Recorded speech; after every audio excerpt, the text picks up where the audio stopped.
To SP chemistry classes. आज आप CSE या नेट 2022 का एग्जाम दे के आए हैं। होप आपका एग्जाम अच्छा गया होगा। उसी की क्वेश्चंस हम प्रैक्टिस कर रहे हैं। यहाँ पे मेमोरी बेस्ड क्वेश्चन है जो स्टूडेंट्स ने भेजा हुआ है। ठीक है, सबसे पहले मैं आपको इनऑर्गेनिक के क्वेश्चंस करा रही हूँ, जिसमें आपका एक क्वेश्चन आया हुआ था। यहाँ पे ना 4 मॉलिक्यूल्स दे रखे थे ऑप्शन में, फिर पूछ रहा था which are is a rotational inactive but vibrational active, है ना। तो सबसे पहले तो हमें पता होना चाहिए कि रोटेशनल एक्टिव कौन होते हैं। जब आप रोटेशनल एक्टिव की बात करते हैं तो यहाँ पे आपका रूल है कि वो ही मॉलिक्यूल रोटेशनल एक्टिव होगा जिनके पास क्या होनी चाहिए, परमानेंट डाइपोल मोमेंट, राइट। और वाइब्रेशनल एक्टिव होने के लिए क्या होनी चाहिए, डायनेमिक डाइपोल मोमेंट, बस अब डाइपोल मोमेंट को चेक करो मॉलिक्यूल्स में, अपने आप पता चलते जाएगा, है ना। सबसे पहले उसने दे रखा है नाइट्रोजन दे रखा है। आपको समझ आ गया, इसमें डाइपोल मोमेंट 0 है, परमानेंट डाइपोल मोमेंट 0 है और डायनेमिक डाइपोल मोमेंट भी नहीं है। तो इस कंडीशन में ये रोटेशनल क्या होगा, इनएक्टिव होगा और वाइब्रेशनल इनएक्टिव ही होगा, है ना। ये रोटेशनल इनएक्टिव है और साथ ही साथ वाइब्रेशनल इनएक्टिव होगा। सेकेंड मॉलिक्यूल को चेक करते हैं। सेकेंड की बात करूं मैं तो यहाँ पे दे रखा है C double bond C H and H। इसको देखो आप, कोई भी परमानेंट डाइपोल मोमेंट नहीं दिख रहा है। परमानेंट डाइपोल मोमेंट नहीं दिख रहा है तो रोटेशनल तो हो जाएगा इनएक्टिव, बट इसमें डबल बॉन्ड है कार्बन कार्बन के बीच, तो कार्बन कार्बन के बीच डबल बॉन्ड होने के कारण से ये क्या हो जाएगा, वाइब्रेशनल एक्टिव हो जाएगा। तो ये होगा वाइब्रेशनल एक्टिव और ये होगा रोटेशनल इनएक्टिव। तो एक तो हमको मिल गया, है ना। यही तो पूछा है क्या, इसमें से कौन सा है जो रोटेशनल इनएक्टिव है और क्या है, वाइब्रेशनल एक्टिव है। तो यहाँ से एक चीज़ पता चल गया कि ये है जो कि रोटेशनल इनएक्टिव है और वाइब्रेशनल एक्टिव है। बाकी को भी चेक कर लो आप। HCl की बात करें तो दोनों होंगे, ये तो परमानेंट डाइपोल मोमेंट भी है तो ये रोटेशनल तो होगा एक्टिव, और वाइब्रेशनल की बात करें तो वाइब्रेशनल भी होगा ये एक्टिव, राइट। सेम वैसे ही H2O की बात करें तो इसमें भी वाइब्रेशनल एक्टिव ही होगा ये मॉलिक्यूल एंड रोटेशनल भी एक्टिव होगा। तो एक ही चीज़ हमको आंसर में मिल गया कि C2H2 है जिनमें रोटेशनल इनएक्टिव है क्योंकि इसमें परमानेंट डाइपोल मोमेंट नहीं है, और ये वाइब्रेशनल एक्टिव होगा क्योंकि डायनेमिक डाइपोल मोमेंट है। तो इसका आंसर आ जाना था बी ऑप्शन। ठीक है, नेक्स्ट क्वेश्चन देखते हैं। देखो यहाँ पे ना वो रुब्रिडॉक्सिन के स्ट्रक्चर के बारे में आपसे पूछ रहा था। वो बोल रहा था कि रुब्रिडॉक्सिन में बताइए, ये रुब्रिडॉक्सिन बायो इनऑर्गेनिक में मैंने आपको बहुत अच्छे से पढ़ाया था। बायो इनऑर्गेनिक का जो मेरा कंप्लीट वीडियोस है उसमें मैंने बताया है इसको कि रुब्रिडॉक्सिन जो है उसमें कितने सल्फर एटम है जो सिस्टीन से होते हैं और कितने सल्फर एटम इसमें ब्रिज्ड पाया जाता है, ऐसा क्वेश्चन था। तो आपको ये क्वेश्चन तब बन जाता जब आपके पास स्ट्रक्चर हो, है ना। तो स्ट्रक्चर आपको पता होना चाहिए, फिर ये बहुत इजी वे में बनने वाला है। देखो रुब्रिडॉक्सिन के अगर हम स्ट्रक्चर बनाएं तो होता क्या है, यहाँ पे सेंट्रल मेटल एटम होता है आयरन, और आयरन से कनेक्टेड होते हैं सल्फर, और ये सल्फर होता है आपका सिस्टीन का। यहाँ भी सल्फर होगा और सल्फर होता है आपका 16 का, है ना। वैसे ही आपने बना देनी है। यहाँ पे भी एक सल्फर होता है, सल्फर अटैच होता है 16, और यहाँ पे अबव द प्लेन होगा एक सल्फर और वो कनेक्टेड होता है 16 से। और अगर मैं देखूँ तो सीधे से मैं बोल सकती हूँ टेट्राहाइड्रल स्ट्रक्चर होता है ये रुब्रिडॉक्सिन का। अब क्योंकि रुब्रिडॉक्सिन का टेट्राहाइड्रल स्ट्रक्चर है और आपको दिख रहा है यहाँ कि यहाँ पे ना कोई भी ब्रिज्ड सल्फर ग्रुप नहीं है, और आपको सिस्टीन से कनेक्टेड सल्फर ग्रुप कितने दिख रहे हैं, कितने सल्फर ग्रुप है जो सिस्टीन वाले हैं। तो आपने सीधे से आंसर कर देनी थी यहाँ पे कि यहाँ पे सिस्टीन से आया हुआ जो सल्फर है वो है 4, बट हमारे पास कोई भी लबाइल सल्फर या उसको बोलते हैं ब्रिज्ड सल्फर नहीं था, तो इसकी वैल्यू थी 0। तो आपके ऑप्शन में जहाँ पे 4 एंड 0 था वही आपका आंसर हो जाना था। तो जैसे स्ट्रक्चर आपने बनाया ये क्वेश्चन भी आपका सॉल्व हो जाता। नेक्स्ट क्वेश्चन देखो, इसमें पूछ रखा है आप बताओ microstate, number of microstate of 4f। अभी तक ना सीधे सीधे क्वेश्चन देता था, है ना। तो फर्स्ट टाइम दिया है कि 4f का मतलब टर्म सिंबल के फॉर्म में दे रखा है इसने, ये टर्म सिंबल है हमारा। तो टर्म सिंबल के फॉर्म में इसने दे रखा है कि नंबर ऑफ माइक्रोस्टेट आप इसके काउंट करो, बना रखा है मैंने इसे। देखिए इसमें क्या होता है, माइक्रोस्टेट हमको निकालना है, कैलकुलेट करनी है। तो सबसे पहले तो हम फॉर्मूला लिख लेते हैं।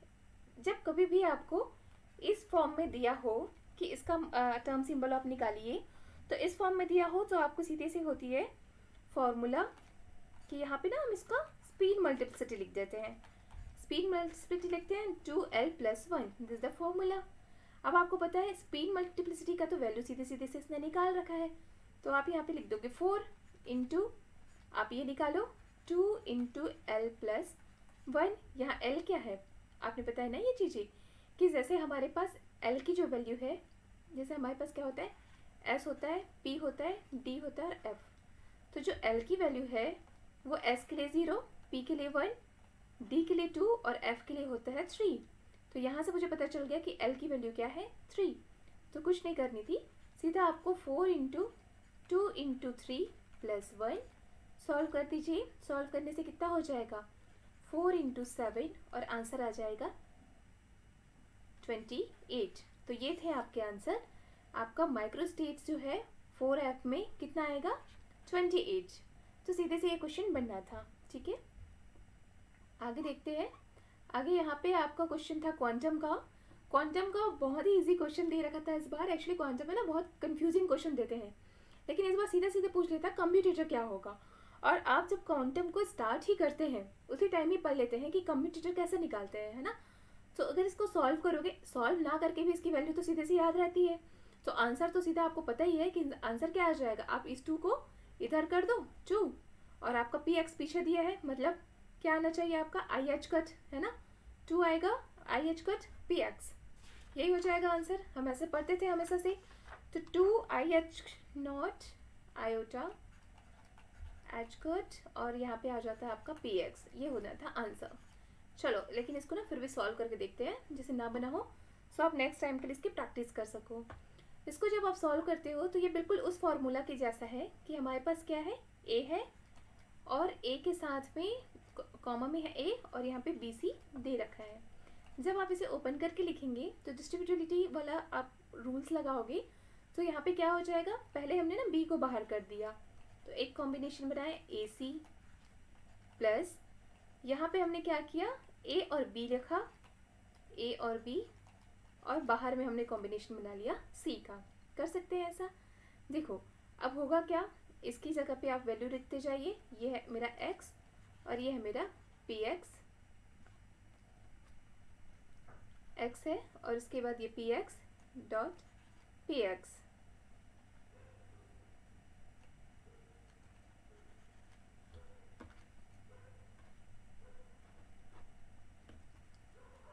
एक minute,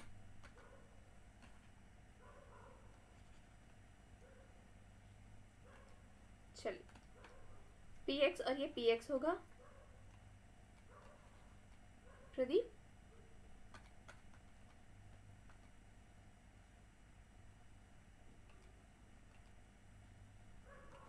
P x and P x हो जाएंगे। ठीक है, आप इसे सॉल्व करके लिखते हैं तो ये फिर से वैसे ही हम उसको चेंज कर सकते हैं। एक बार पी एक्स बाहर आएगा और कॉम्बिनेशन बनेगा क्या, एक्स एंड पी एक्स का। ठीक, प्लस करेंगे और फिर से यहाँ पे बनेगा हमारा एक्स एंड पी एक्स और फिर एक पी एक्स जो है वो बाहर।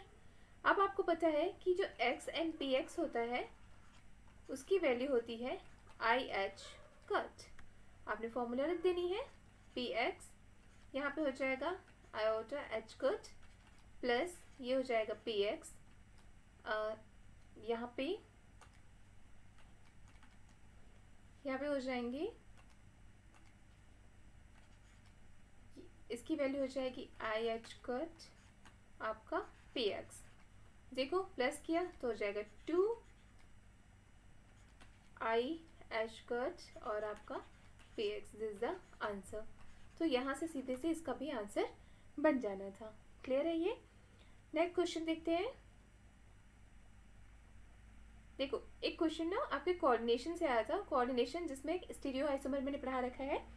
आपको नहीं आता तो मैंने डिटेल में इसको ट्रिकी वे में लिखवाया और आपको एक ना टेबल फॉर्म में भी दे दिया था कि सीधे सीधे आप कैसे याद कर सकते हो।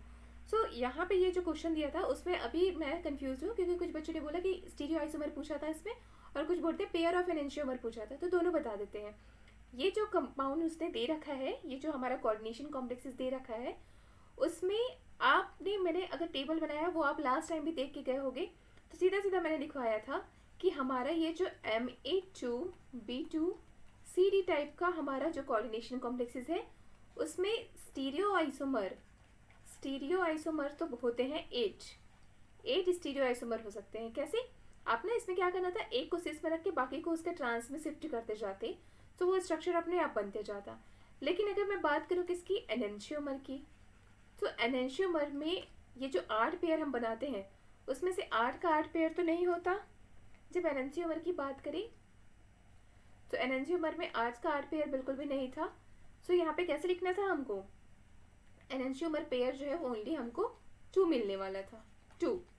क्लियर है इतना? अब ये कैसे बनेगा, देखो ये कौन सा एनेंशियोमर पेयर है उसकी बात कर ले।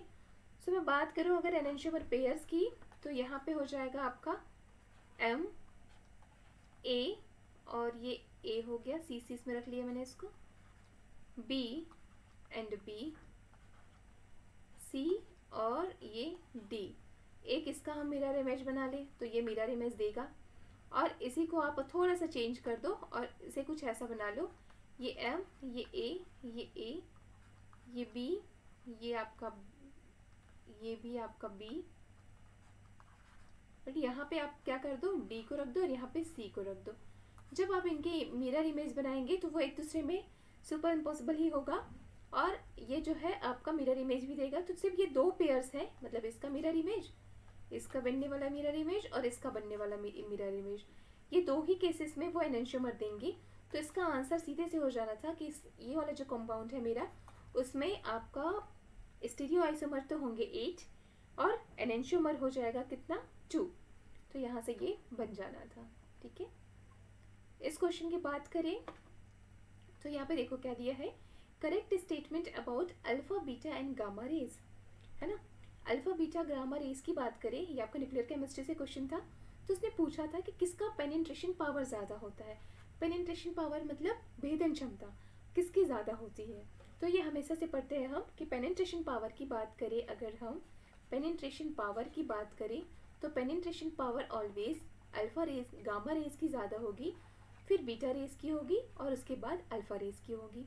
वहीं पे आयोनाइजेशन पावर की बात करते हैं तो आयोनाइजेशन पावर जस्ट अपोजिट, यहाँ पे अल्फा रेज की ज़्यादा होगी, फिर बीटा रेज और उसके बाद गामा रेज। ठीक है, ये आप वहीं पे पढ़ लेते हैं जहाँ हम प्रॉपर्टी पढ़ते हैं alpha beta and gamma rays की, तो वहाँ से ये क्वेश्चन जो है वो सॉल्व हो जाता है। सीधे से आंसर कर लीजिए इसका, इसमें कुछ सॉल्यूशन करने की नीड नहीं थी, है ना। फिर क्वेश्चन आए 7 नंबर की क्वेश्चन देखते हैं। यहाँ पे पूछा गया था इफेक्टिव मैग्नेटिक मोमेंट, किसका पूछा गया है, एफ ब्लॉक के कन्फिग्रेशन का। ठीक है, सो आप अगर इफेक्टिव मैग्नेटिक मोमेंट की बात करते हैं तो सबसे पहले तो हमें फॉर्मूला पता होना चाहिए। तो जो हमारा इफेक्टिव मैग्नेटिक मोमेंट है उसका फॉर्मूला हो जाता है क्या, G+1, यही है फॉर्मूला। अब यहाँ पे हमें Z निकालना होगा, तो Z के लिए क्या फॉर्मूला है, 1 प्लस क्या लिखते हैं हम, S+1 minus L+1 plus J+1, और आप इसके ऑन में कर देते हैं 2J+1। तो हमें ये 2 चीज़ें पता होना चाहिए, एक Z की वैल्यू और एक J की वैल्यू। अब G की वैल्यू और J की वैल्यू में निकालने के लिए सबसे पहले तो आप क्या करोगे, इलेक्ट्रॉनिक कन्फिग्रेशन लिखोगे। F में है 10 इलेक्ट्रॉन्स, तो आप ब्लॉक बनाइए। ये है मेरा F, कितने होते हैं, 1 2 3 4 5 एंड 6 हो गया। ऐसे इलेक्ट्रॉन डालते जाइए, कितने इलेक्ट्रॉन है मेरे पास, 10 इलेक्ट्रॉन है, तो 1 2 3 4 5 6 7 8 9 और ये आपका 10। नंबरिंग कर दो, यहाँ पे 0 होता है, यहाँ पे क्या, -1, ये आपका -2 -3, यहाँ से फर्दर +1 +2 एंड +3। देखो 1 इलेक्ट्रॉन तो कैंसिल हो जाएंगे, इधर से हो जाएगा, देखते थे ना इधर माइनस में भी इलेक्ट्रॉन है, तो ये तो 1 इलेक्ट्रॉन कैंसिल हो जाएंगे। तो अगर यहाँ से मैं L की वैल्यू निकालूँ, L की अगर मैं वैल्यू निकालूँ तो L कितना हो जाएगा, यहाँ से देखते जाइए, 3 में 1 इलेक्ट्रॉन +2 और फिर +1, कितने हो गए? 6 निकल जाएगा। हो गया ऐसा। स्पिन निकाल लीजिए। तो स्पिन में देखो आप अनपेयर्ड इलेक्ट्रॉन्स कितने हैं? 4 है। तो आप सीधे से क्या कर दोगे इसको? 1/2 मतलब हाफ है इसका इंटू 4। तो यहाँ से आपका निकल जाएगा स्पिन। स्पिन के साथ साथ आप निकाल लीजिए यहाँ जे की वैल्यू। और जे की वैल्यू कैसे निकालते हैं? L+S करके। तो यहाँ से 2 + 6 = आ जाएगा 8। तो मेरे पास सारे की वैल्यू निकल गई है। तो इन सब की वैल्यू के बाद अब हम सीधे से जी की वैल्यू को कैलकुलेट कर सकते हैं। तो इस फॉर्मूला में लिखना शुरू करते हैं, अपने आप हो जाएगा। अगर मैं बात करूँ ये जी वैल्यू की, तो जी वैल्यू लिखना स्टार्ट कर दीजिए। 1 प्लस इसका क्या हो जाएगा? SS+1 का। सीधे से बताइए SS+1 का क्या हो जाएगा आपका? 2 + 1 होगा। फिर क्या बोल रहा है वो? माइनस में बोल रहा है L+1। सो L कितना है मेरे पास? 6 है। 6 + 1। फिर प्लस में J कितना है? 8 + 1 डिवाइड बाई यहाँ से 2 × 8 और ये 8 + 1। जब आप इसे सॉल्व करेंगे तो ये 1 + 6 + 72 एंड माइनस हो जाएगा 42 डिवाइड बाई 144। ठीक है, ये हमारा निकल रहा है क्या? जी। तो यहाँ से जी की वैल्यू सीधे से निकल जाता है, इसे सॉल्व करने पे 1.25 ऐसा आ गया हमारा। अब हमें निकालना था क्या? Effective magnetic moment. Effective magnetic moment निकालनी है तो आप इसे यहाँ पे रख दीजिए जी की वैल्यू को। तो जब आप जी की वैल्यू यहाँ पे रखते हो तो ये हो जाएगा 125 √ कितना है आपका? जे की वैल्यू 8 है तो यहाँ पे 8 + 1। जब आप इसे सॉल्व करेंगे तो आंसर आ जाएगा। और आंसर कितना होगा आपका? हमारा यहाँ पे इफेक्टिव मैग्नेटिक मोमेंट जो है उसके आंसर आ जाएंगे 10.6। ठीक है, तो ये है हमारा आंसर जो आपके ऑप्शन में रहा होगा। तो ये क्वेश्चंस भी आपके सॉल्व हो जाते हैं। नेक्स्ट क्वेश्चन की बात करें।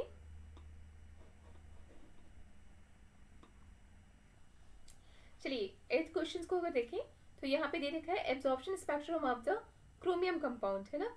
और उन्होंने बता दिया है कि इसके 2 बैंड्स मिल रहे हैं 475 nm पे और 365 nm पे। तो यहाँ से सबसे पहले तो इसने पूछ रखा था find out the ground state term symbol. क्या निकालना है आपको? ग्राउंड स्टेट टर्म सिंबल निकालनी है और साथ ही कौन कौन सा ट्रांजिशन है जो अलाउड है वो बताना था। तो वहाँ पे आपको 4 ऑप्शन मिले थे। मैं ऑप्शन अभी नहीं लिख रही हूँ, सीधे से सॉल्व करते हैं, उसका करेक्ट आंसर हमको मिल जाएगा। ठीक है, सो देखो उसने दे क्या रखा है? क्रोमियम को 3+ में दिया है। जब आप क्रोमियम 3+ की बात करते हैं तो सबसे पहले तो इसकी ग्राउंड स्टेट टर्म सिंबल निकाल लीजिए। क्रोमियम 3+ मतलब कौन सा है ये? D3 system. क्रोमियम 3+ मतलब D3 सिस्टम होगा, है ना। कैसे? देखो क्या होता है हमारे पास? स्कैंडियम, टाइटेनियम, वेनेडियम और क्रोमियम, इतना तो पता ही है यार। जब ये +2 ऑक्सीडेशन स्टेट में होते हैं ऑल, तो ये है अपन D1 system, D2 system, D3 system and D4 system +2 oxidation state में। अब यहाँ से एक और इलेक्ट्रॉन रिमूव कर दिया गया है तो यहाँ पे क्या हो जाएगा? D3 system. तो D3 सिस्टम के लिए ग्राउंड स्टेट टर्म सिंबल आपको मैंने ट्रिकी वे में बताया हुआ था।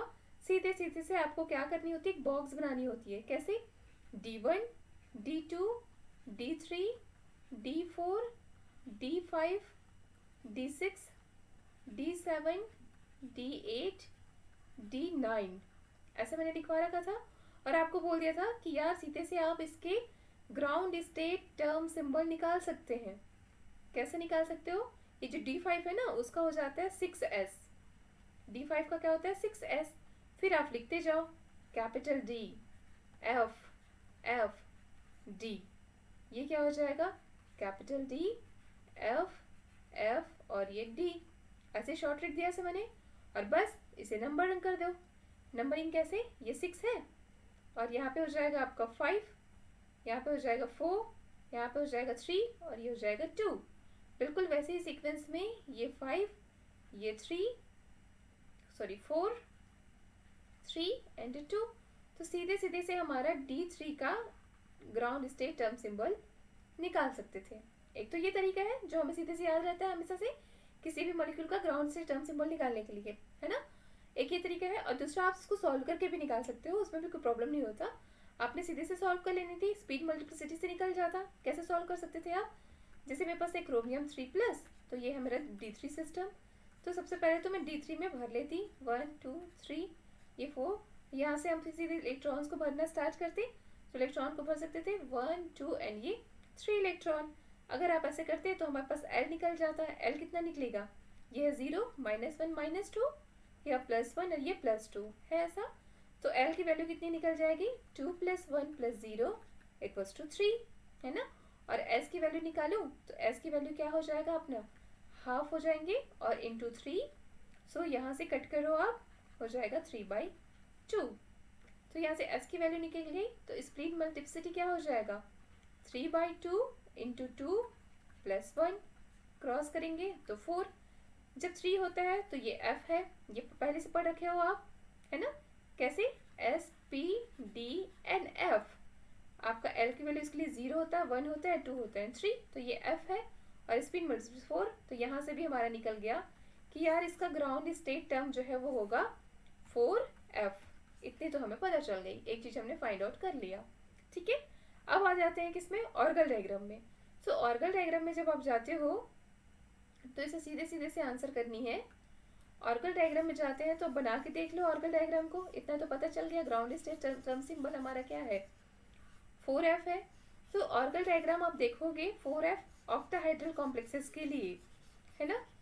अब मैं यहाँ पे ऑर्गल डायग्राम बनाती हूँ। जब हम बात करते हैं ना ऑर्गल डायग्राम का, कौन सा सिस्टम के लिए, D3 सिस्टम ऑक्टाहाइड्रल दे रखा है यहाँ पे, D3 सिस्टम ऑक्टाहाइड्रल। तो आप देखोगे कि पहले तो आपको ये पता होनी चाहिए थी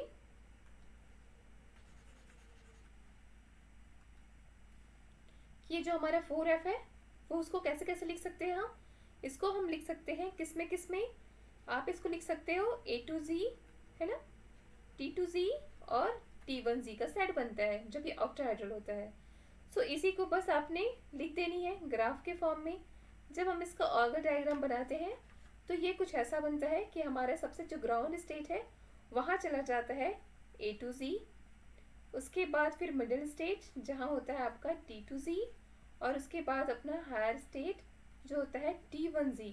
फिर ये तो हो गया हमारा 4F का। 4F को आप ऐसे तोड़ोगे, यहाँ सब पे ना मल्टीप्लिसिटीज आएंगी, ठीक है, स्पीड मल्टीप्लिसिटी। और यहाँ कहीं होता है हमारा P, और P जो है उसका भी होता है जिसको हम बोलते हैं T1Z, तो ये हो जाएगा P के लिए। इतना पता चल गया। तो यार आपका जो सिलेक्शन रूल में दे रखा था ना उसने ऑप्शन बना करके, तो उस ऑप्शन में वही ट्रांजिशन अलाउड होगा जिसमें ग्राउंड स्टेट क्या होना चाहिए, 4 to Z2। एक तो आपकी होनी चाहिए ग्राउंड स्टेट ऐसा जिसमें ये यहीं से सिलेक्टेड हो। क्लियर है ये कैसा होना चाहिए, आपके 4 T to G यही ग्राउंड स्टेट होनी चाहिए, और यहीं से ट्रांजिशन होगा किसमें, 4 T to Z में, ठीक है। और एक ट्रांजिशन अलाउड है जिसमें ये फिर से ग्राउंड स्टेट से जाएगा, किस में जाएगा, T1Z में। तो जो ये ऑप्शन को मैच करता था, एक तो ground state term symbol 4F और एक ये वाले ऑप्शन, बस वही आपका सही आंसर था। तो ये सीधे से क्वेश्चन बनना था। हाँ ये टाइम टेकिंग क्वेश्चन था नो डाउट, लेकिन आपको ऑर्गल डायग्राम बहुत अच्छे से याद है ना, तो ये बन जानी थी। इतना ज़्यादा इसकी वैल्यू वगैरह की नीड नहीं थी हमें, ठीक है। चलो नेक्स्ट क्वेश्चन देखते हैं। यहाँ पे पूछ सकता था, ये हमारा ऑर्गेनोमेट्रिक कंपाउंड से रिलेटेड क्वेश्चन है। जो एक छोटा सा रूल हमें पता हो तो उससे ये बन जाता है, ठीक है। उसको देखते हैं हम कि कैसे हम इसको बना सकते हैं। तो देखो यहाँ पे जब भी इस टाइप की क्वेश्चन आता है तो आप पहले इलेक्ट्रॉन काउंट करना सीख लो, है ना। इलेक्ट्रॉन काउंट करना सीखते ही आपसे ये क्वेश्चन बनने लगेंगे। कैसे,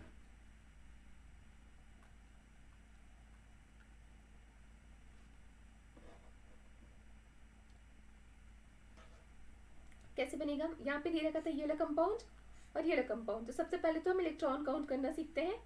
पहले मैं लिख देती हूँ रुथेनियम का 6, CO का कितना है यहाँ पे 17, और यहाँ पे B बोरॉन दे रखा था, ठीक। इलेक्ट्रॉन काउंट करना शुरू करिए।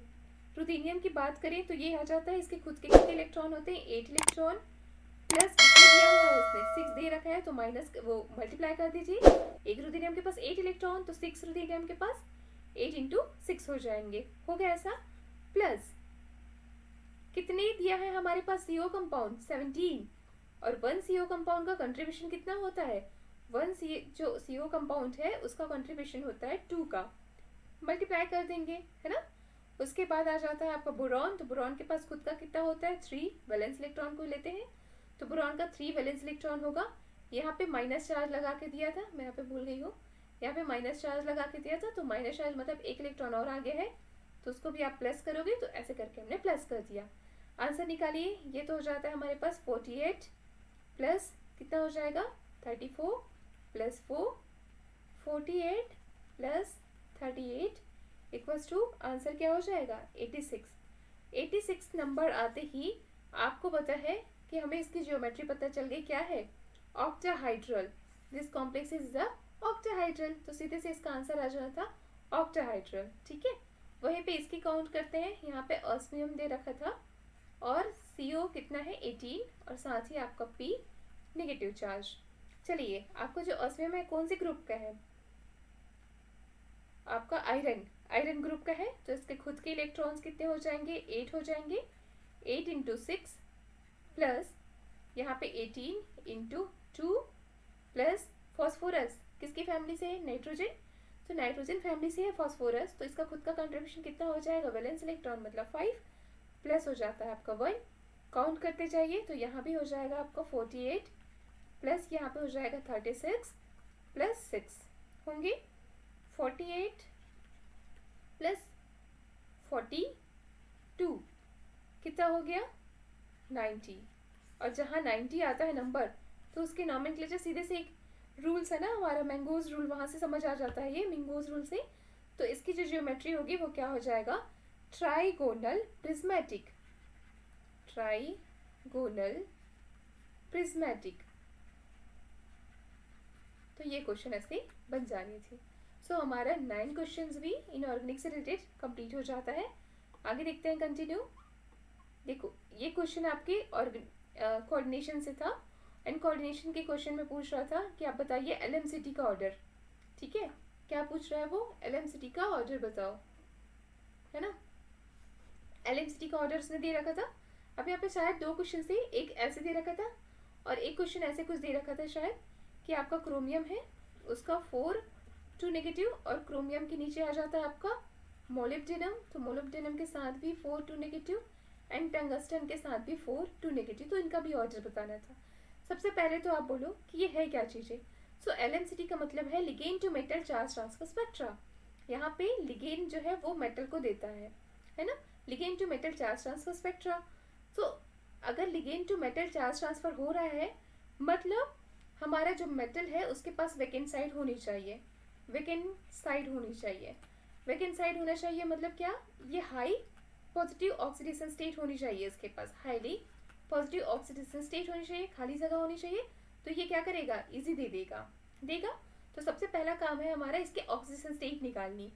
तो इसका ऑक्सीडेशन स्टेट निकालो आप, किसका निकाल रहे हो, वेनेडियम वाला, तो इसका ऑक्सीडेशन स्टेट निकालोगे तो देख के समझ आ रहा है आपका 8 और ये +5 हो जाएगा। इसका ऑक्सीडेशन स्टेट निकालेंगे तो क्या हो जाएंगे, +6 हो जाएगा, और इसका ऑक्सीडेशन स्टेट निकालोगे तो +7 आ जाएगा। जैसे जैसे ऑक्सीडेशन नंबर बढ़ रहा है, जैसे जैसे ऑक्सीडेशन नंबर बढ़ रहा है, वैसे वैसे इजी हमारा जो मेटल है वो इजी हमारा इलेक्ट्रॉन जो है वो मेटल को डोनेट कर पाएगा इलेक्ट्रॉन। ठीक है, तो यहाँ पे बहुत ही इजी वे में ligand to metal charge transfer हो जाएगा। सो जैसे ही वो इजी वे में ligand to metal charge transfer हुआ, मतलब यहाँ पे हमारा जो एनर्जी है वो लगा बहुत ही कम, है ना। एनर्जी कम लगेगी ना, इजी हो रहा है मतलब एनर्जी कम लगेगा। तो जब एनर्जी कम लगता है तो वहाँ पे क्या हो जाएगा, एनर्जी डिक्रीज हो रहा है, मतलब इंटेंसिटी क्या हो रही है, इंक्रीज हो रही है। और यहाँ पे आपको पूछा है वेवलेंथ, तो वेवलेंथ भी क्या हो जाएगा, इंक्रीज हो जाएगा। तो हम बोल सकते हैं कि जब LMCT का काम होता है, LMCT, तो इस केसेस में जैसे जैसे हम ऑक्सीडेशन नंबर को बढ़ाते हैं, ऑक्सीडेशन इंक्रीज होता है तो इजी ट्रांसफ़र होता है, इजी ट्रांसफ़र हो रहा है मतलब एनर्जी डिक्रीज हो जाती है, एनर्जी डिक्रीज होता है तो इंटेंसिटी बढ़ेगा, तो वेवलेंथ भी क्या होगा, बढ़ेगा। सो आप सीधे से यहाँ आंसर कर सकते हैं। वेवलेंथ की बात करें तो यहाँ पे O4 3 नेगेटिव से ज़्यादा वेवलेंथ होगी, उसके बाद क्रोमियम 4 2 नेगेटिव की वेवलेंथ ज़्यादा होगा, और उसके बाद लास्ट में MnO4 नेगेटिव का वेवलेंथ ज़्यादा होगा। तो ये होगा आपका ऑर्डर। ठीक है, तो ये चीज़ें तो हमें समझ आ गई वेवलेंथ का। अब देखो क्या होता है, अगर इसकी बात करें तो ये कैसा है, हमारा डाउन द ग्रुप वाला केस है। ऑक्सीडेशन स्टेट सबके सेम है, बट यहाँ पे चेंज किया गया किसमें, सेंट्रल मेटल एटम में। सेंट्रल मेटल एटम की बात करो तो एक 3D का है, एक 4D का है और एक 5D का है। This is the 3D series, ये आपका 4D सीरीज का है और ये आपका 5D सीरीज का है। तो जैसे जैसे ऐसे होगा ना, तो यहाँ पे डिस्टेंस बढ़ेगा, मेटल एंड लिगेंड के बीच के डिस्टेंस बढ़ेंगे, क्योंकि ये 2p से डोनेट कर रहा है। तो एक केसेस में 2p से डोनेट कर रहा है 3D में, है ना, फिर दूसरे केसेस में 2p से डोनेट कर रहा है 4D में, और तीसरे केसेस में 2p से डोनेट कर रहा है वो 5D में। सो यहाँ पे एनर्जी ज़्यादा लगेगी। तो इस केसेस में जैसे हम डाउन द ग्रुप आते हैं तो हमारे पास एनर्जी ज़्यादा लगती है। एनर्जी ज़्यादा मतलब इंटेंसिटी कम, इंटेंसिटी कम मतलब आपका वेवलेंथ कम, है ना। तो इस केसेस में वेवलेंथ कम होते जाएगा डाउन द ग्रुप। तो वेवलेंथ सबसे ज़्यादा है क्रोमियम 4 2 नेगेटिव की, फिर MnO4 2 नेगेटिव का, और लास्ट में टंगस्टन OM4 2 नेगेटिव। तो इसका आंसर ये हो जाएगा और इसका आंसर ये। मैच कर लेना ऑप्शन से। ऑप्शन अभी मुझे मिला नहीं है तो मैं एग्जैक्ट नहीं बता पाऊंगी कैसा ऑप्शन था, पर ये इसका सॉल्यूशन ऐसे ही है। क्लियर है ये। चलो नेक्स्ट क्वेश्चन देखते हैं। पी के ए वैल्यू पूछ रहा था। क्या पूछ रहा था, पी के ए वैल्यू बताइए। किसकी पी के ए पूछा है, उसने क्वेश्चन दे रखा था ऑप्शन में और फिर बोल रहा था बस इसको अरेंज करना है पी के ए वैल्यू के रेंज में। चलो बनाते हैं, देखिए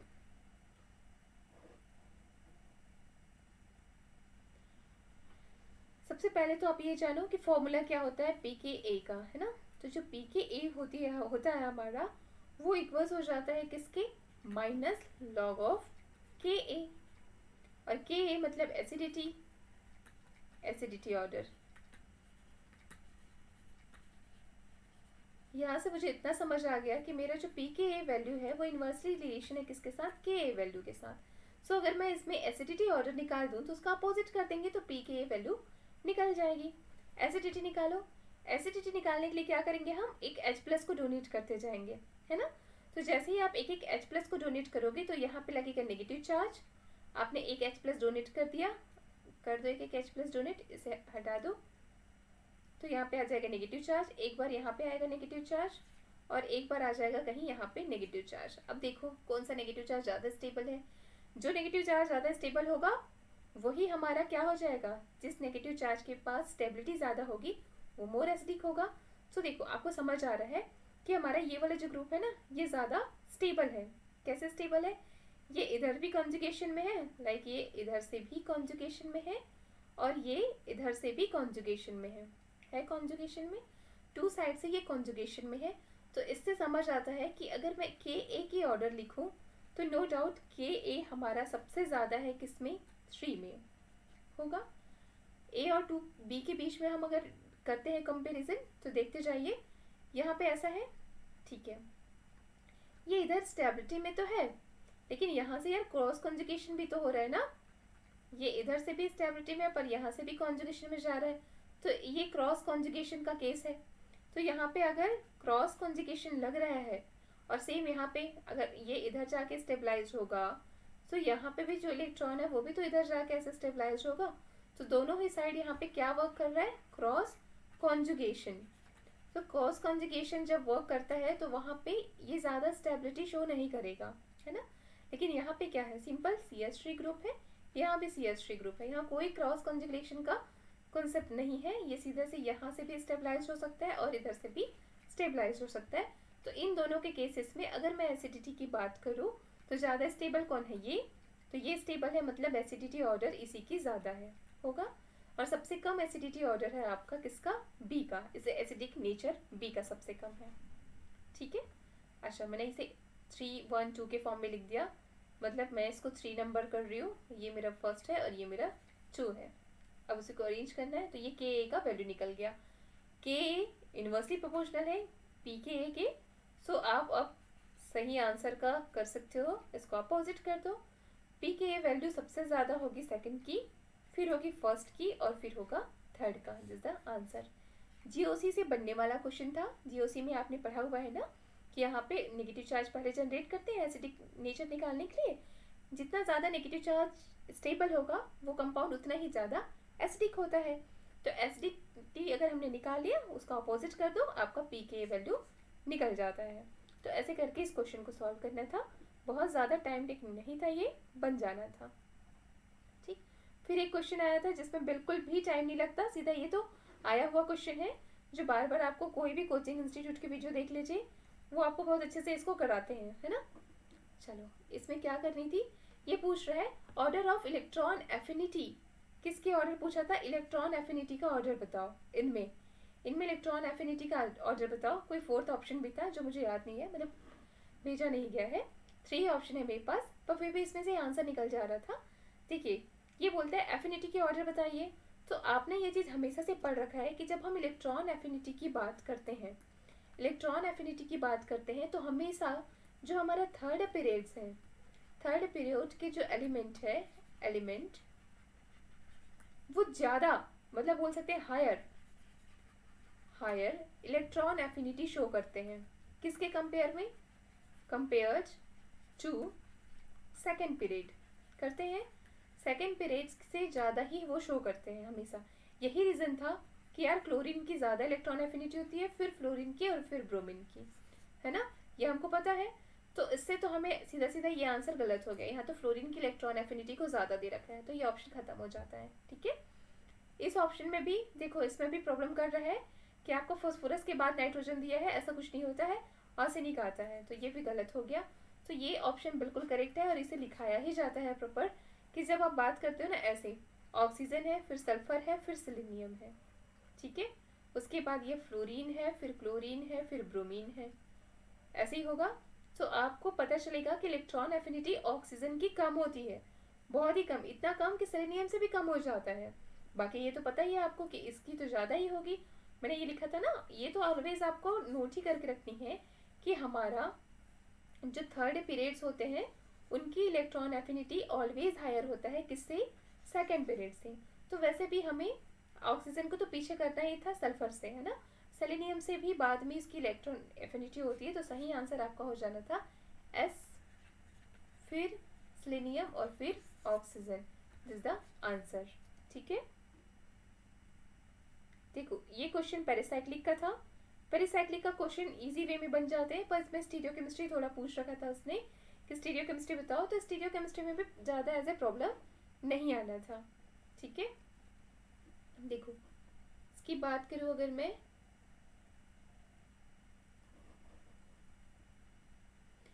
तो यहाँ पे क्या दे रखा है, ये एडिशन रिएक्शन था, और किस टाइप का, 2+2 एडिशन रिएक्शन।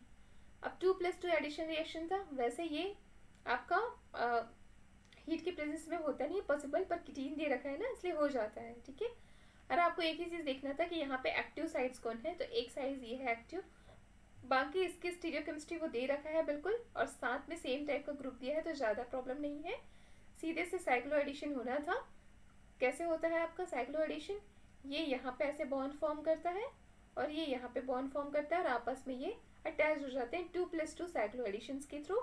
तो प्रोडक्ट बन जानी थी किस टाइप का, ये यहाँ से 4 मेंबर रिंग बनता, कंसर्टेड मैकेनिज्म होता है ना, यहाँ से बॉन्ड ब्रेक होता है सेम टाइम में, और सेम टाइम में बॉन्ड का फॉर्मेशन होता है।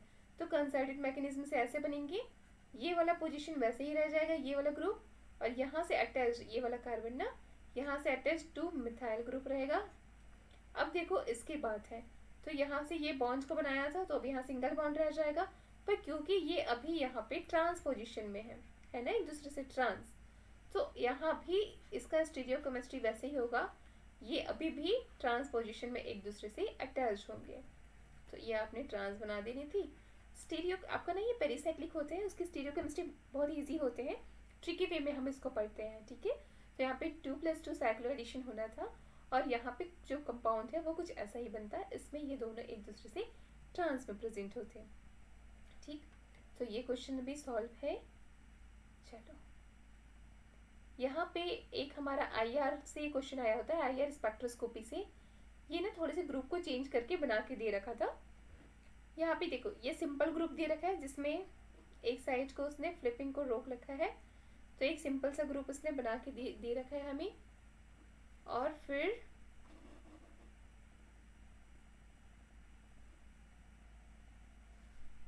ये वाली ग्रुप।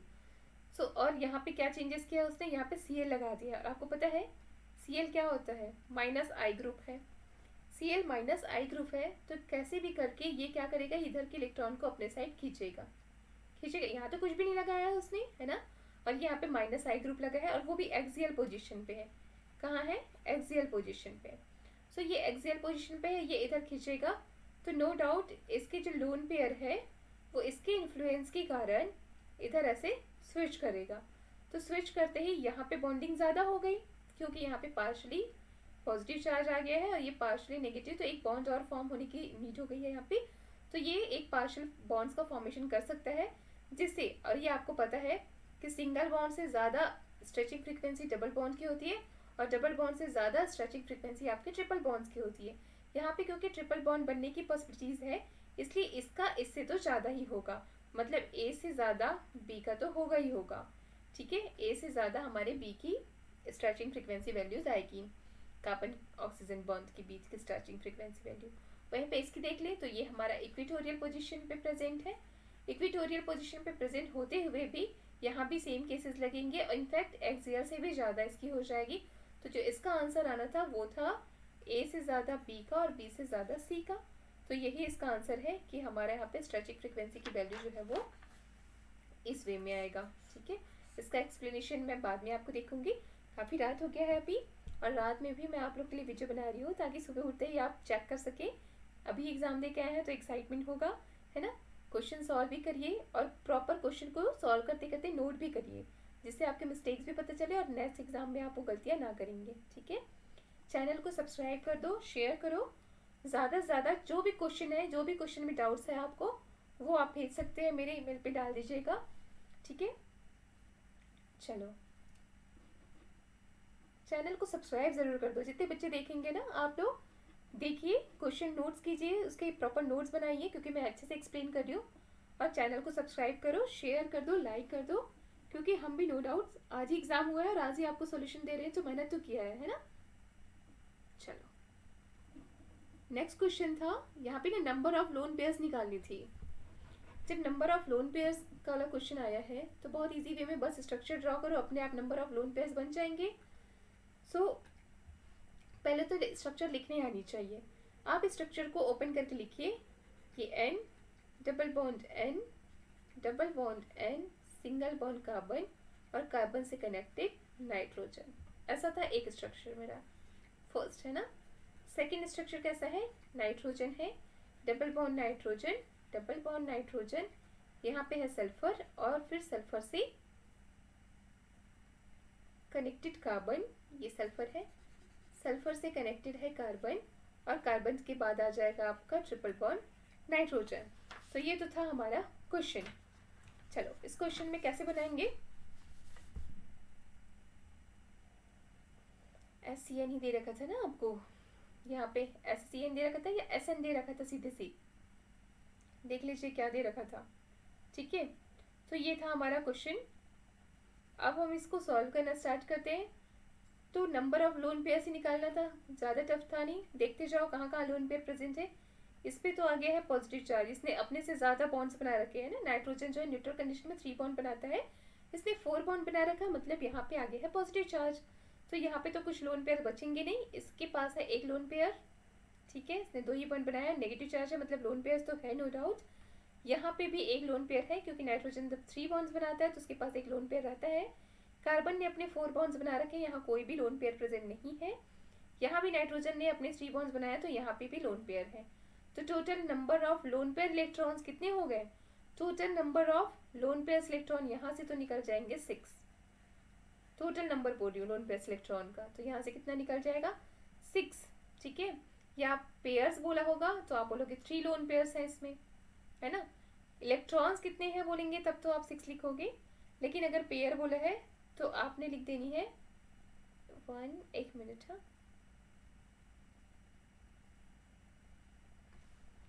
पेयर की बात करें अगर लोन पेयर पेयर्स की, तो यहाँ पे ऐसे 2, 3, मतलब पेयर्स की बात करें तो 3 पेयर्स ही है ना भाई इसमें।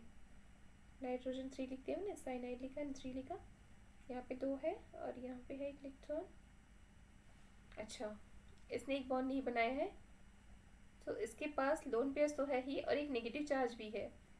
लोन पेयर्स तो है ही पर एक नेगेटिव चार्ज भी है ना। सो एक तो है इसके पास नेगेटिव चार्ज और एक है आपके पास लोन पेयर। तो टोटल देखो तो 1 2 3 एंड 4, तो 4 पेयर्स ऑफ लोन पेयर इसके पास प्रेजेंट है, 4 पेयर्स प्रेजेंट है। तो ये तो हो जाएगा इसके लिए। इसमें काउंट करते जाइए। इसमें जब काउंट करेंगे तो अभी भी यहाँ पे है एक नेगेटिव चार्ज, यहाँ तो पॉजिटिव चार्ज है, यहाँ पे है आपके एक लोन पेयर, इसके पास हमारा 2 लोन पेयर्स है, ये तो बिल्कुल ऑक्सीजन जैसा है ना भाई, तो उसके पास 2 लोन पेयर्स हो जाएंगे और ये यहाँ पे 1 2 3 4 5 और इसका एक और लोन पेयर 6।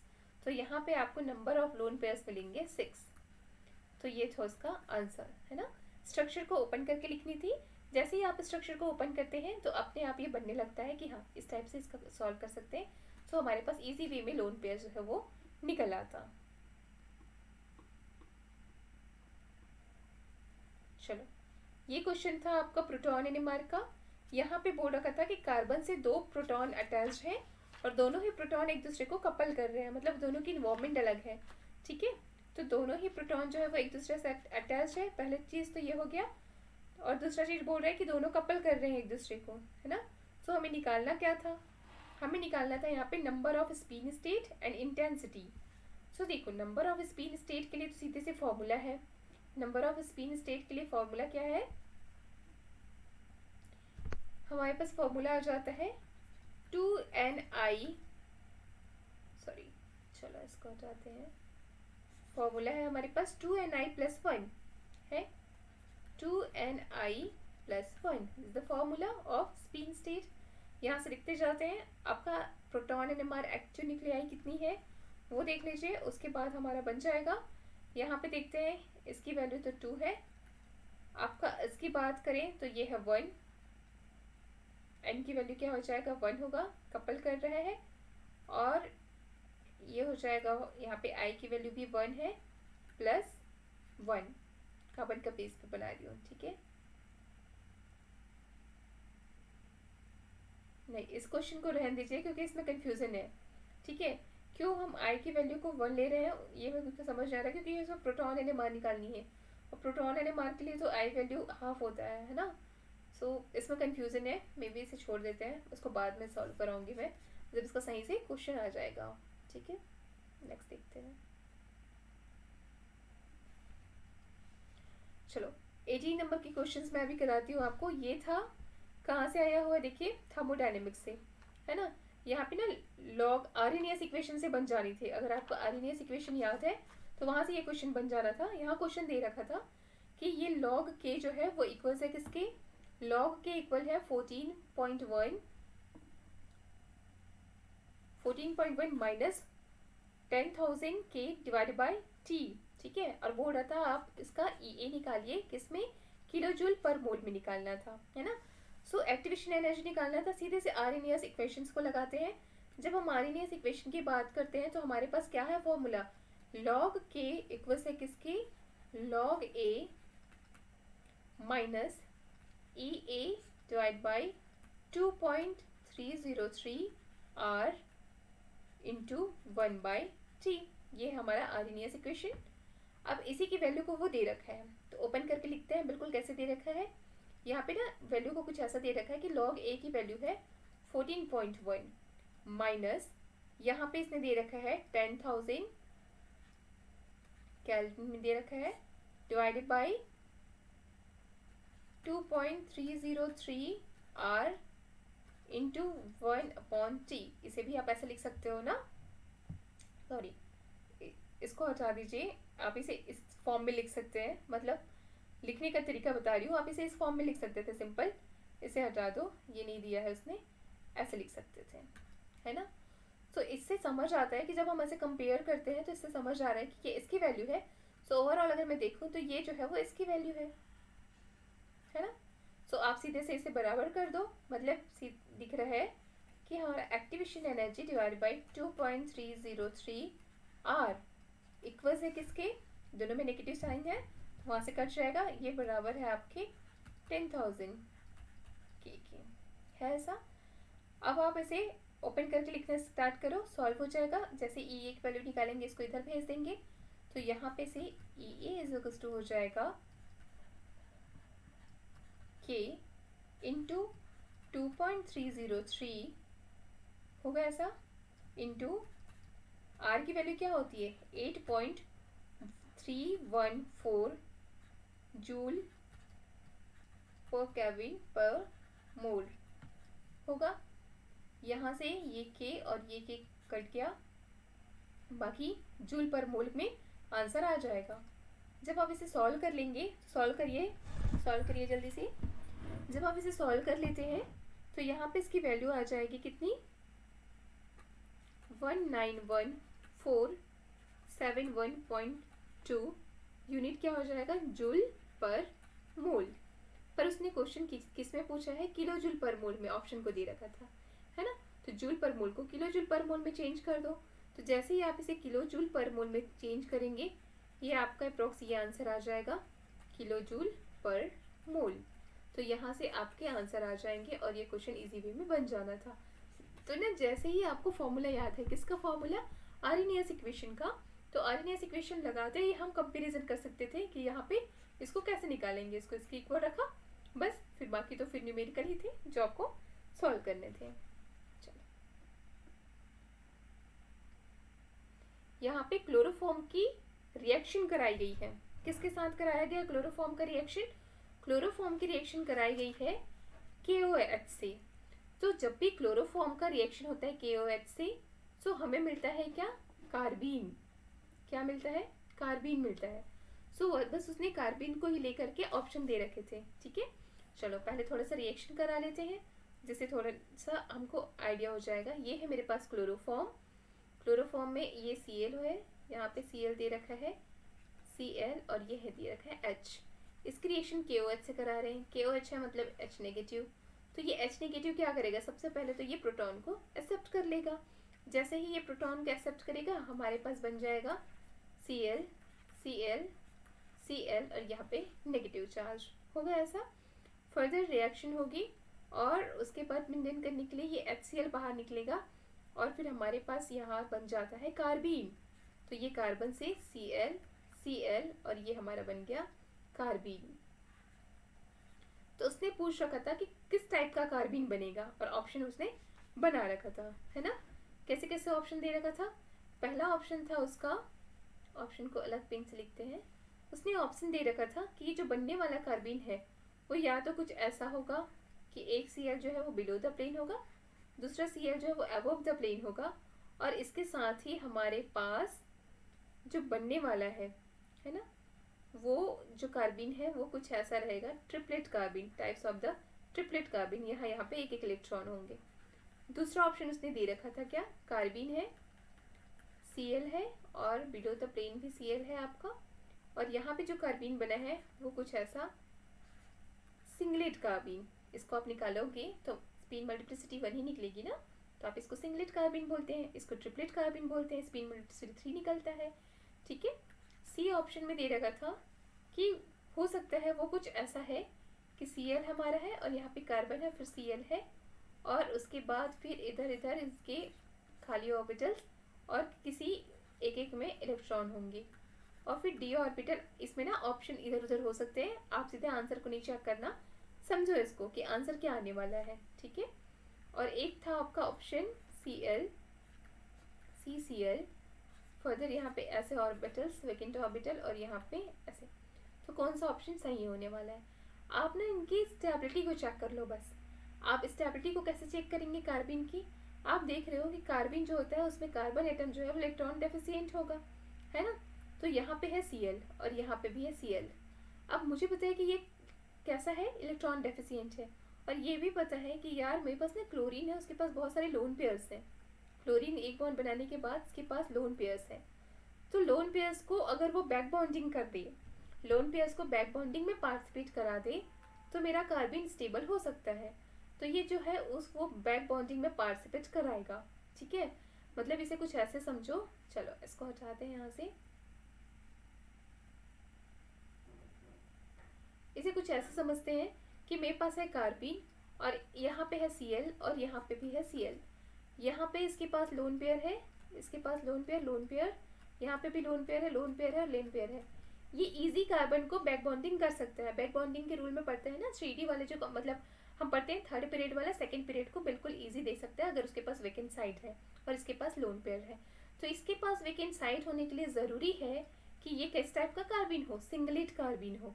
अब सिंगलेट कार्बिन होने से और इसके जो वेकेंट ऑर्बिटल है वो जब इसके पैरेलल होगा तो ये क्या करेगा, इजी इलेक्ट्रॉन को इसमें शिफ्ट करके बैक बॉन्डिंग कर सकता है, इजी बैक बॉन्डिंग। तो यही कार्बिन मेरा ज़्यादा स्टेबल है, तो इसलिए इसका जो प्रोडक्ट है वो यही आना चाहिए। इसका जो आंसर है वो हो जाएगा ये वाला सिंगलेट कार्बिन। ये फिर से एक फर्दर आपका पेरिसाइक्लिक रिएक्शन से क्वेश्चन था। पेरिसाइक्लिक रिएक्शन से एक क्वेश्चन थी जिसमें आपको एडिशन रिएक्शन कराना था।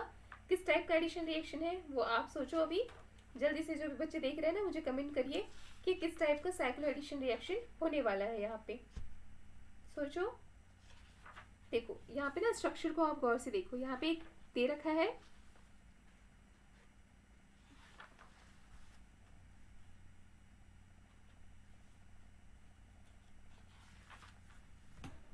यहाँ पे 8+2 टाइप का एक तो साइक्लो एडिशन रिएक्शन होने वाला है। किस टाइप का बोल रही हूँ, 8+2 टाइप्स का। तो आप लिख दो यहाँ पे 8+2 टाइप का ये है आपका ग्रुप जिसकी साइक्लो एडिशन होनी है इसके साथ। तो उसे ना थोड़ा ओपन करके लिखते हैं। यहाँ पे स्ट्रक्चर कैसे दे रखा है हमारा, ये है N, फर्दर N है यहाँ पे, और यहाँ से इसने बना रखा है N, यहाँ से बॉन्डिंग है, ये भी N, ऐसा कुछ है ना। यहाँ पे बॉन्ड है आपका, यहाँ पे बॉन्ड, यहाँ पे और यहाँ पे बॉन्ड है। जस्ट इसके ऊपर आप बेंजाइल को रख दो। कैसे रख देते हैं, कुछ ऐसा बना करके, ये कुछ ऐसा और ये ऐसा, बस एडिशन करा दीजिए। कैसे एडिशन कराएंगे, साइकिल को आप घुमाते जाओ, है ना। कैसे, ये जाएगा इसके साथ बॉन्डिंग करने, इसके साथ, तो ये इसके साथ जाएगा तो ये यहाँ पे आ जाएगा, होगा, ये इधर मूव करेगा, है ना। जब ये इधर मूव कर रहा है तो उस केसेस में आपके ये वाला जो है हमारा स्ट्रक्चर में कुछ प्रॉब्लम है क्या, यहाँ पे स्ट्रक्चर में यहाँ पे प्रॉब्लम है।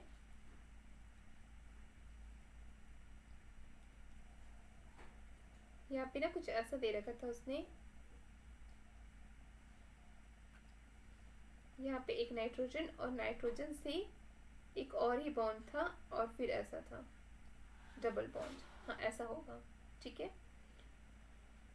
तो ये यहाँ चला गया जिससे कि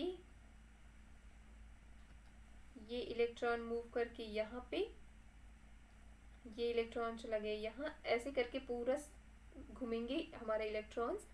जैसे ही यहाँ पे 8+2 साइक्लो एडिशन होगा, प्रोडक्ट का फॉर्मेशन हो जाएगा। यहाँ पे एक और बॉन्ड था ना, उस बॉन्ड की बात कर रही हूँ। तो जो हमारा फाइनल प्रोडक्ट बनने वाला है वो कुछ इस प्रकार से बन जाएंगे।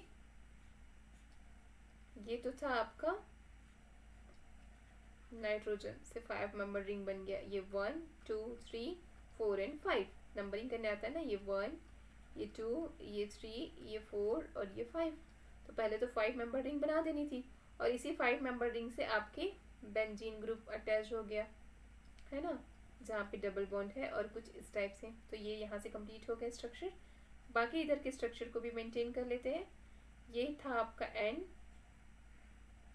इस टाइप से, यहाँ पे एक डबल बॉन्ड, ये यहाँ पर एन ग्रुप था, ये हमारा एक एन ग्रुप थे और आपका डबल बॉन्ड कुछ यहाँ पे शिफ्ट हुआ था, उसको लिख दिया हमने।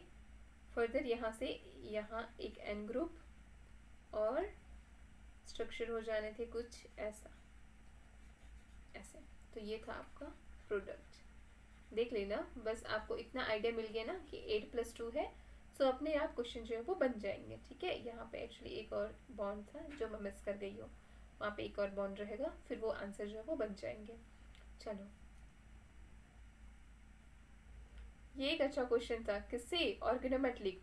और ऑर्गेनोमेटलिक का मैंने बहुत ही डिटेल में, स्पेशली कार्बीन, ऑर्गेनोमेटलिक में जो फिशर एंड शॉक कार्बीन होता है उसको कंपेयर करते हुए वीडियो बनाया है। बहुत सारे बच्चों ने उस वीडियो को देखा भी है और सबने कमेंट भी किया है कि मैम यहाँ से तो हमारे सारे कॉन्सेप्ट क्लियर हो जाते हैं। मतलब आप उस एक वीडियो को देख लोगे ना तो कार्बन रिलेटेड कुछ भी स्टेटमेंट वो पूछा रहता आपसे बनना था। ठीक है, तो सबसे पहले यहाँ पे क्वेश्चन दिया हुआ है कार्बन को लेके। तो फर्स्ट तो हमें देखना है कि ये कार्बन कौन सा है। तो फर्स्ट हमें चेक करनी है कि ये कौन सी कार्बन है।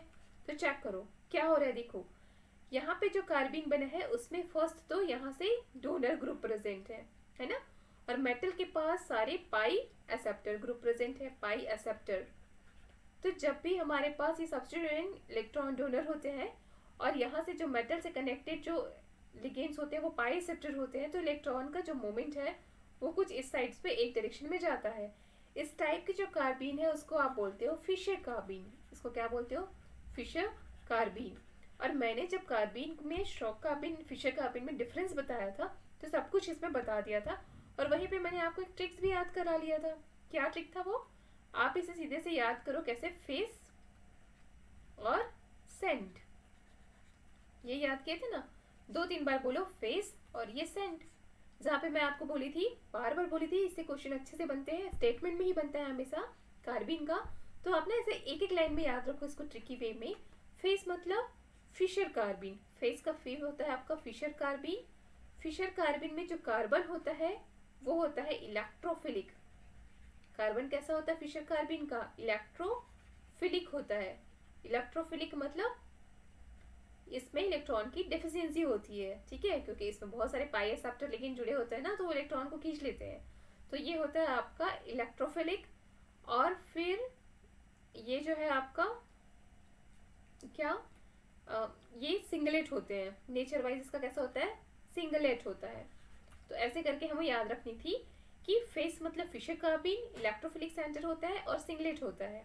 ठीक है, और साथ ही साथ इसके लो एनर्जी होती है। क्या होता है इसका? लो रोटेशनल बैरियर होता है, क्योंकि यहाँ पे डबल बॉन्ड्स की वो हो जाती है ना, कमी आ जा रहती है। वहीं पे अगर हम श्रॉक कार्बन की बात करें तो मैंने यहाँ भी बताया था श्रॉक कार्बन में कि श्रॉक कार्बन जो है उसका जो कार्बन का सेंटर होता है, कार्बन का कार्बन सेंटर, वो होता है न्यूक्लियोफिलिक। कार्बन का कार्बन सेंटर होता है न्यूक्लियोफिलिक मतलब इलेक्ट्रॉन रिच होता है। और साथ ही ये कैसा होता है? ट्रिपलेट होता है। तो बस इसी से हमारा बन जाना था। सबसे पहले आपने कार्बन चेक कर लेनी थी। कार्बन चेक करने से हमें पता चला कि यार इसके पास जो मेटल है उसके पास पाई एक्सेप्टर लिगेंड प्रेजेंट है ना। तो पाई एक्सेप्टर लिगेंड प्रेजेंट है, इलेक्ट्रॉन का मोमेंट हमने देख लिया। तो इससे पता चल गया कि ये टाइप्स है किसका? फिशर कार्बन का। सीधे से पता चल जाता है ना ये। फिर जब फिशर कार्बन का ये टाइप्स है तो अब हमें स्टेटमेंट देखो, बोल रहा है कि carbon of this carbon is nucleophilic. तो गलत हो गया है ना, क्योंकि आपने देखा है कि ये तो फिशर कार्बन है और फिशर कार्बन का जो कार्बन होता है वो इलेक्ट्रोफिलिक होता है, ना कि न्यूक्लियोफिलिक। तो ये ऑप्शन हमारा हो गया रॉन्ग। सेकंड बोलता है low rotational barrier then the stroke carbon. तो ये बिल्कुल सही है। यहाँ पे रोटेशनल बैरियर कम हो जाते हैं, मतलब रोटेशन के लिए ज़्यादा एनर्जी की नीड नहीं होती, और यहाँ पे ये शॉक कार्बन से कम होते हैं। तो ये बिल्कुल सही स्टेटमेंट है। सेकेंड चीज़ ये बोल रहा है 2 इलेक्ट्रॉन डोनर। सो देखो आप देख पा रहे हो कि हमारा ये वाला जो कार्बन है वो 2 इलेक्ट्रॉन डोनर है। फिशर कार्बन कैसा है? 2 इलेक्ट्रॉन डोनर तो है, नो डाउट, है ना। कैसे बोल सकते हो आप ये 2 इलेक्ट्रॉन डोनर है? क्योंकि आपने यहाँ पे क्या बोला है? ये सिंगलेट है। तो सिंगलेट है मतलब आप जानते हो ना, कार्बन को अगर मैं सिंगलेट बनाऊँ तो यहाँ पे एक्स हो जाएगा, ये वाई। और आपको पता है सिंगलेट कार्बन में ये इलेक्ट्रॉन जो है वो पेयर बना के रहते हैं और इधर वैकेंट साइड्स रहता है। इन्हीं वैकेंट साइड्स में तो इधर वो अपने में इलेक्ट्रॉन को डाल रहे हैं ऐसे। ठीक है, इसलिए ये बॉन्ड वीक हो जा रहा है, ये वाला बॉन्ड इधर से भी डाल रहे हैं ना, तो इनके साथ बॉन्डिंग अच्छी हो रही है, तो ये बॉन्ड वीक हो जा रहा है। इसलिए यहाँ पे रोटेशनल बैरियर भी लो हो गया था, वो आपने एक्सप्लेन कर दिया। फिर मैं बोल रही हूँ कि ये 2 इलेक्ट्रॉन डोनर है, तो इसे कैसे बताओगे? तो यहाँ पे क्योंकि मैंने पहले ही बोला है कि ये जो कार्बन है वो सिंगलेट होता है। कार्बन कैसा होता है? सिंगलेट होता है। तो सिंगलेट कार्बन की जब आप स्ट्रक्चर बनाते हो तो यहाँ पे पता चलता है कि इसके पास 2 इलेक्ट्रॉन पेयर होते हैं और ये इसी को ये मेटल को दे सकता है। तो ये कैसा टाइप का कार्बन हुआ? 2 इलेक्ट्रॉन डोनर। तो ये आपके ये 2 स्टेटमेंट बिल्कुल सही है। 2 स्टेटमेंट सही है। लास्ट स्टेटमेंट मुझे नहीं बताया गया बच्चों के द्वारा, तो मुझे पता नहीं है कैसा दिया था, पर इतना समझने के बाद लास्ट स्टेटमेंट को भी आप पढ़ के टिक कर सकते हो कि वो सही था या रॉन्ग था, है ना। तो ये भी आपको बहुत अच्छे से समझ आ गया होगा। फिशर कार्बिन का क्वेश्चन था ऑर्गेनोमेटेलिक से रिलेटेड। चलो नेक्स्ट देखते हैं। एक क्वेश्चन आया हुआ था आपका, पी मैक्स बताइए। फेज डायग्राम उसका क्वेश्चन है ये कि पी मैक्स आपको बताना है, फेज इक्विलिब्रियम का क्वेश्चन है। अब देखो पी मैक्स बतानी है तो क्या करें, सबसे पहले तो फॉर्मूला लिख लेते हैं। किसका फॉर्मूला? फेज इक्विलिब्रियम का फॉर्मूला। जब आप फेज इक्विलिब्रियम का फॉर्मूला लिखते हो तो क्या आता है? फेज इक्विलिब्रियम का फॉर्मूला लिखने से हमारे पास आ जाएंगे F equals to C minus P plus 2। ये है हमारा फेज। अब उसने दे रखा है क्या? One component system. तो वन कंपोनेंट सिस्टम बोलते ही C की वैल्यू मुझे पता चल गई, क्या आ जाएगा? 1। लिखते जाते हैं रिलेशन में, ये 1 हो जाएगा माइनस P प्लस 2 होगा ऐसा। मतलब आप लिख सकते हो 3 minus P F equals to. अब यहाँ से आप सोचो कि P मैक्सिमम कब होगा। यहाँ से सोच के देखिए कि P मैक्सिमम कब होगा, यही तो हमें निकालना है ना। यहाँ पे बोल रहा है P मैक्सिमम निकालिए, P मैक्सिमम निकालिए। P मैक्सिमम तब होगा जब हमारा F मतलब डिग्री ऑफ फ्रीडम, जब हमारा F मतलब कि डिग्री ऑफ फ्रीडम मिनिमम हो। रिलेशन से पता हो चल रहा है, जब हम डिग्री ऑफ फ्रीडम को मिनिमम रखेंगे तो ही हमारा P जो है वो मैक्सिमम आएगा। तो मिनिमम क्या हो सकता है? डिग्री ऑफ फ्रीडम कुछ भी हो सकता है ना, 0 होता है डिग्री ऑफ फ्रीडम, 1 होता है, 2 होता है, कुछ भी। तो आप 0 को ले लो क्योंकि मुझे मैक्सिमम पे निकालनी है। तो बस मैंने मिनिमम F लिया, 3 माइनस P। बस यही कॉन्सेप्ट आपको यहाँ पे लगाना था कि आप ना F को 0 ले लो यहाँ तक पहुँचने के बाद। तो जैसे ही आपने F को 0 लिया सो मेरे पास निकल गया P इक्वल्स टू 3 जो कि मैक्स था, और यही इसका आंसर हो जाएगा। तो P मैक्स का क्वेश्चन था। थोड़ा सा अगर आपको फेज डायग्राम याद था तो वो बन जाना था, कॉन्सेप्चुअल क्वेश्चन था, है ना। चलो नेक्स्ट क्वेश्चन देखते हैं, हमारा 23 नंबर्स का क्वेश्चन, जो बहुत ही मतलब आपका ना जो शुरू से पढ़ते हो आप, सबसे पहले जो पढ़ते हो जियोमेट्री निकालना, शेप निकालना, स्ट्रक्चर निकालना, वहीं से क्वेश्चन था ये आपका क्वेश्चन था केमिकल बॉन्डिंग का, जहाँ हम वो निकालना सीखते हैं, हाइब्रिडाइजेशन, फिर शेप, फिर जियोमेट्री। तो ये पूछ रखा था इनमें से कौन सा मॉलिक्यूल है जो कैसा है? प्लानर है। ठीक है, जल्दी जल्दी से करके देखते हैं इसको। सबसे पहले दे रखा है BF3। हर बार आप पढ़ते हो BF3 में हाइब्रिडाइजेशन होता है sp2, और sp2 हाइब्रिडाइजेशन होता है, और ये कैसा होता है? Trigonal planner. तो एक तो मुझे पता चल गया यार, शुरू में ही निकल गया कि ये हमारा प्लानर है ना।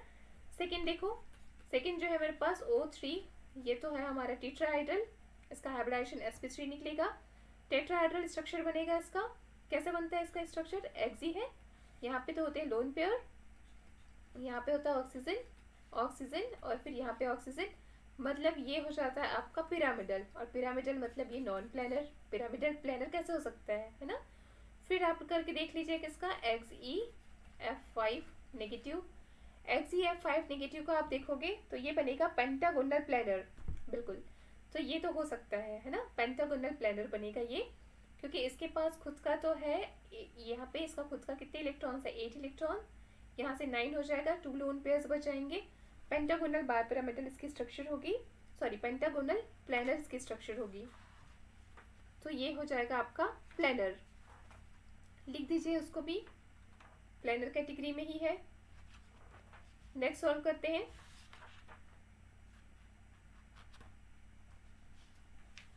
ये भी आपका होगा पेंटागोनल प्लानर, तो ये भी सही है, ये भी प्लानर की कैटेगरी में है। इसकी बात करो तो इसके भी स्ट्रक्चर बना देते हैं। आपके पास ये हो जाएगा नेगेटिव चार्ज में है, ओ ओ ओ और ये ओ, ये तो टेट्राहाइड्रल है। ये कैसा है? टेट्राहाइड्रल है, ये प्लानर नहीं होगा। ठीक है, तो एक ये मेरा प्लानर निकला है, ये प्लानर निकला है। आगे देखते जाओ, कंटिन्यू। इसकी बात कर लेते हैं, तो ये भी हमारा प्लानर तो होगा नहीं, अभी भी ये फ्लोरीन है। ये हो गया आपका एक बार फ्लोरीन से अटैच है, और ये ऑक्सीजन से अटैच है, लोन पेयर इसके पास प्रेजेंट ही है। चलो फ्लोरीन, और ऐसे लोन पेयर इसके पास अभी भी प्रेजेंट होगा, 7 होते हैं। तो ये भी हमारा किसका केस है? पिरामिडल का केस है, ये भी पिरामिडल का केस है। हाँ, इसकी बात करें तो यहाँ पे एक्सी है, ये F होगा, ये F होगा, यहाँ पे ये F होगा, और ये F, यहाँ पे लोन पेयर्स होंगे, यहाँ भी लोन पेयर्स होगा। तो ये निकल रहा है मेरा स्क्वायर प्लानर, स्क्वायर प्लानर। तो यहाँ से समझ आ गया, अगर प्लानर की बात करूँ तो एक ये भी हमारा ऑप्शन में आ जाता है जो कि प्लानर है। ठीक है, तो यहाँ पे जितना मुझे ऑप्शन मिला था उसमें 3 ही है जो प्लानर है, बाकी नॉन प्लानर हो जाएंगे। क्लियर है इतना? नेक्स्ट क्वेश्चन पे जाते हैं, हमारा 24th क्वेश्चन। ये क्वेश्चन है आपका कहाँ से, या तो आप इसे ऑर्गेनिक बेसिस पे भी ट्राई कर सकते हैं बनाने का, और अगर ऑर्गेनिक आपको टफ लगता है तो आप इसे बनाइए ऑर्गेनोमेटेलिक का कपलिंग रिएक्शन। ये देखो क्या दे रखा है यहाँ पे दे रखा है हमारे पास PH Mg Br, और साथ ही कैटलिस्ट दिया है। कौन सा कैटलिस्ट? PD, जीरो ऑक्सीडेशन वाला कैटलिस्ट दे रखा है, जो मैं आपको अभी कपलिंग रिएक्शन पढ़ा रही हूँ ना, कंटिन्यू अभी हम सीरीज डाल रहे हैं, वहाँ पे आएगा ये कपलिंग रिएक्शन, जिसमें बहुत इजी वे में इसका आंसर बनना था। ये है हमारा कैटलिस्ट और ये है हमारा ग्रुप, इसके साथ रिएक्ट करेगा और कार्बन कार्बन बॉन्ड का फॉर्मेशन करेगा। Is the carbon carbon coupling reaction, और वो भी किस टाइप का? Cross coupling reaction, carbon carbon cross coupling reaction. इसमें कुछ नहीं होता है, ये जो हमारा पीएच है वो यहाँ चला जाएगा और Cl को रिमूव कर देगा। तो वैसे तो इसके आंसर सीधे सीधे बनाना था। ये कौन सा कपलिंग रिएक्शन है, आपको नाम भी बता देती हूँ, is the Kumada coupling reaction. Kumada coupling reactions का ये क्वेश्चन है, जो कि आप कैटालिटिक साइकिल देखोगे तो आपको पता चलेगा किस ना इसमें कैटालिटिक साइकिल होता है, जिसमें सबसे पहले हमारे पास लिगेंड होंगे, तो लिगेंड को एक्टिव फॉर्म में रखते हैं। तो यहाँ पे ओनली 2L को रख सकते हैं, ठीक है, क्योंकि ये अभी इनएक्टिव है, तो इसको पहले एक्टिव फॉर्म में करेंगे जिसका ऑक्सीडेटिव स्टेट 0 होगा। कैटालिटिक साइकिल में जाते हैं तो सबसे पहले होता है oxidative addition reaction. Oxidative addition reaction में जो हमारा ग्रुप है उसका एडिशन हो जाएगा, मतलब ये जो हमारा Cl ग्रुप है, पीएच ग्रुप है, वो आकर के ऐड हो जाते हैं कैटालिटिक साइकिल में। जैसे ही इसका एडिशन रिएक्शन होगा वो आकर के ऐड हो जाएगा। ये है हमारा लिगेंड, और लिगेंड से L, और ये L एडिशन रिएक्शन है, तो स्टार्टिंग में तो CC बनेगा, सो बिल्कुल उसी फॉर्म में ये हमारे पास आके ऐड हो जाएंगे। ठीक है, तो सबसे फर्स्ट स्टेप में हो जाता है आपका एडिशन रिएक्शन। एडिशन रिएक्शन के बाद होता है ट्रांसमेटलेशन, और ट्रांसमेटलेशन जो रिएक्शन है उसमें ट्रांसमेटलेशन मतलब आपका ये ग्रुप अपने लिगेंड्स को ट्रांसफर करेगा और ये अपने लिगेंड को ट्रांसफर करेगा, और ट्रांसफर के थ्रू सीधे से हमारा प्रोडक्ट बनने वाला है। यहाँ पे बन जाएगा PH C, यहाँ से आ गया H डबल बॉन्ड C, यहाँ पे था PD और इस सेट H था PH, और ये H ट्रांसमेटलेशन की प्रोसेस होगी, और ट्रांसमेटलेशन के प्रोसेस के बाद सीधे से प्रोडक्ट बन जानी है क्या? यहाँ से PH आके अटैच हो जाएगा, जहाँ से क्लोरीन निकला है यहाँ पे PH और ये H और ये H। तो आप सीधे यहाँ से मैं प्रोडक्ट को लिख देती हूँ, क्योंकि ऐसे में आपको कंफ्यूजन होगा। प्रोडक्ट्स यहाँ से बनेगा, मैंने क्या कहा था, ये कार्बन कार्बन कपलिंग रिएक्शन है, या इसको कुमाडा कपलिंग रिएक्शन भी बोलते हैं। तो बस यहाँ से ये जो लिविंग ग्रुप है लीव कर जाएगा, और ये जो PH है वो आकर के इससे बॉन्ड बना लेगा, तो कार्बन कार्बन कपलिंग हो जाती है। यहाँ पे बॉन्ड बनाते हैं, स्टीरियोकेमिस्ट्री बिल्कुल मेंटेन रखनी है, जहाँ से हमारा क्लोरीन गया वहीं पे आके PH आके अटैच हो जाएगा, और यहाँ पे भी आपका PH, और यहाँ पे आ जाता है आपका H और ये H। तो ये हमारा फाइनल प्रोडक्ट होगा, जो कि कुमाडा कपलिंग रिएक्शन से था। ठीक है, 3 स्टेप में रिएक्शन हो जाती है। पहले होता है ऑक्सीडेटिव एडिशन, फिर ट्रांसमेटलेशन होता है, और फिर रिडक्टिव एलिमिनेशन होता है। आपका आज का लास्ट क्वेश्चन, क्योंकि रात बहुत ज़्यादा हो गई है, तो मैं यहाँ पे 25th क्वेश्चन आपको करा देती हूँ, बाकी फिर पार्ट 2 में मैं आगे के क्वेश्चन सॉल्व कराऊंगी। आप मुझे ईमेल कर दीजिएगा क्वेश्चन लिख करके, सो कंटिन्यू हम इसको करेंगे। कल मैं और आपके लिए बना दूंगी वीडियोस, ठीक है। लास्ट क्वेश्चन करते हैं, हमारा 25th क्वेश्चन यहाँ पे दे रखा था कि आप बताओ बॉन्ड ऑर्डर कितना होगा, या किस टाइप के बॉन्ड फॉर्म होंगे किन में, Hg2+ में। तो देखो Hg है कहाँ का, कौन सी फैमिली का है ये है हमारा D ब्लॉक का लास्ट वाला है ना, D10 वाली फैमिली, मतलब जिंक कैडमियम, और ये है आपका मरकरी। सो आप जब इसमें जाते हो तो इसकी इलेक्ट्रॉनिक कन्फिग्रेशन लिखो, तो Hg की इलेक्ट्रॉनिक कन्फिग्रेशन हम लिखते हैं तो आ जाता है क्या, D10 सिस्टम, और S है आपका S2 सिस्टम होगा। लेकिन यहाँ पे क्या हो रहा है, Hg प्लस में है और दूसरा Hg भी प्लस में है, तो एक एक इलेक्ट्रॉन तो उसने निकाल रखा है, तो इस कंडीशन में D10 होगा और S में 1 होगा। यहाँ पे भी D10 होंगे, D10 और S में 1 होगा, क्योंकि यहाँ पे S में 1 1 है तो यही आपस में ओवरलैप करेंगे, और S S ओवरलैपिंग होगी, S S ओवरलैपिंग के कारण से यहाँ हमारे पास सिग्मा बॉन्ड फॉर्म होगा और ओनली वन ही इलेक्ट्रॉन शेयर करेंगे तो वन बॉन्ड होगा। तो यहाँ से आंसर निकलता है इसका बॉन्ड ऑर्डर तो होगा वन और टाइप्स कैसा होगा बॉन्ड का, सिग्मा बॉन्ड होगा। और ओवरलैपिंग कैसे हुई इसमें, एस एस ऑर्बिटल की ओवरलैपिंग से इसमें बॉन्ड जो है वो बन जाता है। तो इसका आंसर आ जाना था वन बॉन्ड ऑर्डर और टाइप्स ऑफ सिग्मा बॉन्ड बनेंगे, एस एस ओवरलैपिंग होगी। तो यहाँ से ये क्वेश्चन भी कंप्लीट हो जाता है। ठीक है, चलो